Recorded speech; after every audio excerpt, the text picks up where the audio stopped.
Audiobook do livro Ser Consciente, de Divaldo Franco e Joana de Ângeles. Capítulo 39. A conquista de si mesmo. A aquisição da consciência demanda tempo e esforço humano, tornando-se o grande desafio do processo da evolução do ser.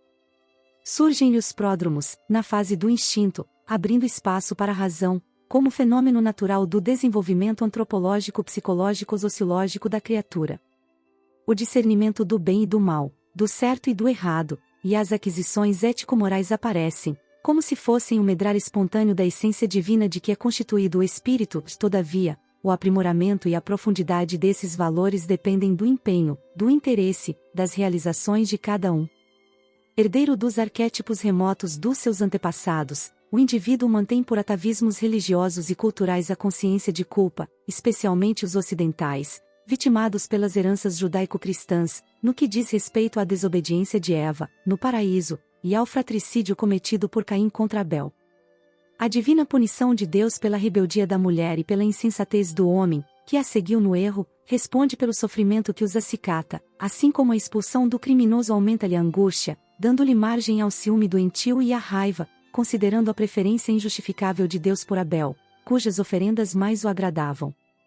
A absurda aceitação literal do texto bíblico, que tem um caráter simbólico, quiçá para demonstrar o momento em que surge a consciência, quando o ser pode identificar o que deve, daquilo que não lhe é lícito realizar, saindo do automatismo do instinto para a seleção do discernimento racional, representados no mito da árvore do conhecimento do bem e do mal, devido a interpretações apaixonadas e fanáticas, gerou conflitos que ainda remanescem nas vidas psicologicamente imaturas.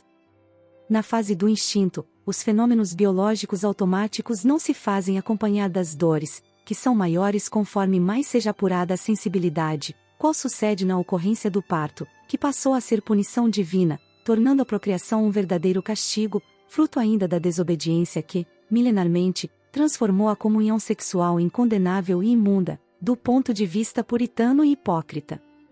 Fonte de vida, o sexo é um instrumento para a perpetuação da espécie, não sendo credor de qualquer condenação.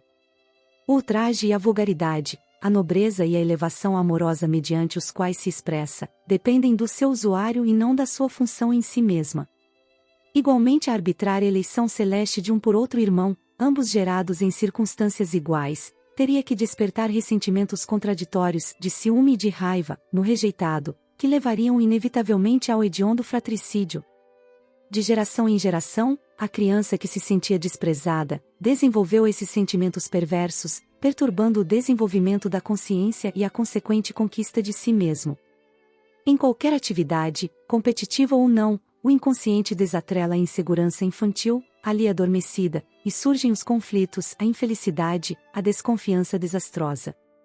Graças, porém, à reencarnação, o progresso do ser é imperioso, inevitável, e os mecanismos da evolução se expressam, trabalhando e promovendo-o a níveis e patamares cada vez mais elevados, até quando o ser, liberto dos conflitos, conquista os sentimentos que canalizará na direção de novas metas que alcança realizando-se, planificando-se.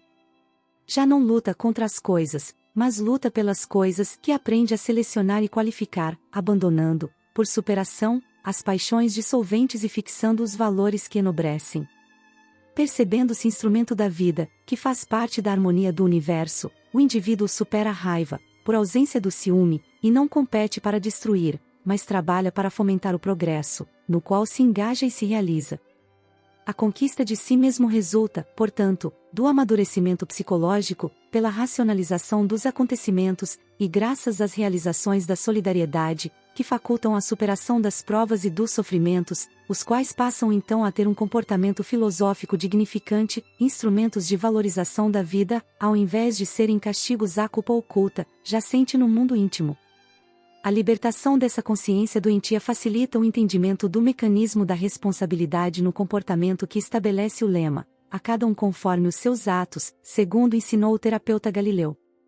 Senhor do discernimento, o homem descobre que colhe de acordo com o que semeia, e que tudo quanto lhe acontece, procede, não tendo caráter castrador ou punitivo. Sente-se emulado a gerar novos futuros efeitos, agindo com consciência e produzindo com equidade. Tal conduta proporciona-lhe a alegria que provém da tranquilidade da realização, considerando que sempre é tempo de reparar, e postergação é prejuízo para a economia da sua planificação.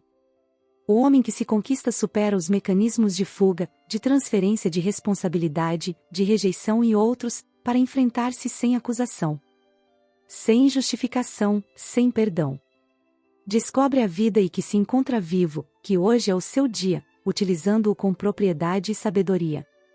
Não tem passado, nem futuro, neste tempo intemporal da relatividade terrestre, e a sua é uma consciência atual, fértil e rica de aspirações, que busca a integração na cósmica, que já desfruta, vivendo-a nas expressões do amor a tudo e a todos intensamente. A conquista de si mesmo é lograda mediante o querer. Jesus afirmou que se poderia fazer tudo quanto ele fez, se quisesse, bastando empenhar-se e entregar-se à realização.